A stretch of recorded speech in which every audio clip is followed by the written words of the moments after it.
Allez, coucou, bienvenue sur ma nouvelle vidéo. Aujourd'hui, bleu, bleu, bleu, bleu et bleu avec ces deux collections.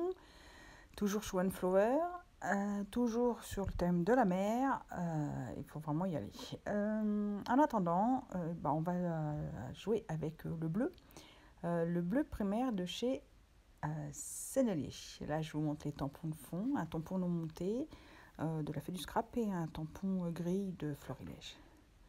Voilà, aujourd'hui, juste un godet, puisque je vais vous parler du choix de Sennelier, de son pigment primaire, qui est un bleu de phthalo à tendance verte, qui s'appelle PB15 2.3, parce que c'est une nuance vert.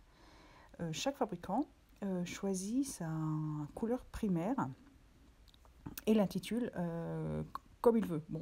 Généralement, le bleu tient bleu, mais après, ça peut être une autre dénomination. Et puis, le nom du pigment peut être différent. Ça dépend de sa composition.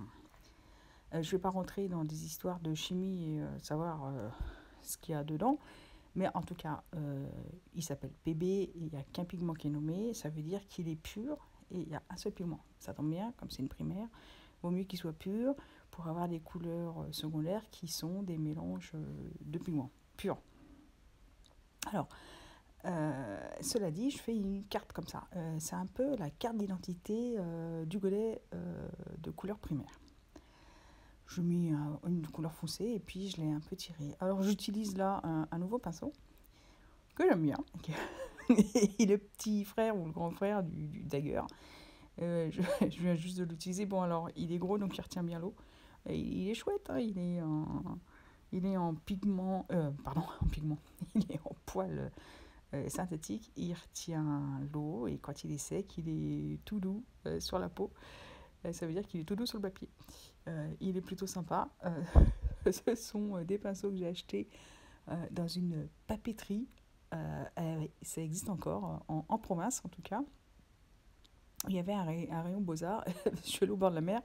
J'avais emmené mon godet d'aquarelle, j'avais emmené mon papier, enfin un carnet, et j'avais oublié mes pinceaux. Oui, ça arrive. Dites-moi, si ça vous arrive d'oublier du matériel essentiel. Parce que là, pour le coup, peindre sans pinceau, c'est un peu compliqué. Bref, donc ce pinceau, je le réutilise là. Parce que je veux l'utiliser, tout simplement. Alors, il retient un peu trop l'eau, j'aurais dû prendre une taille plus petite, mais c'est pas grave, je m'en sors quand même. Je vais faire juste un monochrome. Un monochrome, c'est utiliser une seule couleur ou un seul ton. Là, je vais utiliser une seule couleur et un seul ton et un seul pigment. Et puis, je vais jouer sur le couche sur couche et puis sur l'intensité de l'aquarelle. Est-ce que je vais la diluer ou pas? Voilà. Bien, sur sa fiche d'identité, j'indique le numéro de la couleur, son nom, ainsi que le PB 15 2.3. C'est ainsi qu'il est dénominé chez Sennelier. Satisfaction suprême, comme d'hab. Retirer le masking tape, en plus il est tout neuf, donc il s'enlève extrêmement bien. Voilà, j'ai deux formats, un format un peu carte postale avec un timbre-poste, j'aime bien. Je vais vous montrer le godet, ce qu'il y a écrit dessus et pourquoi. Voilà. Alors moi je l'ai écrit pour pouvoir le reconnaître dans ma palette parce qu'en fait il est très très très foncé, hein. Alors quand on a plusieurs bleus on a du mal à les connaître. Et là il y a le numéro de la couleur, le nom du fabricant. Et voilà. Je vous dis à bientôt. Voilà, ici.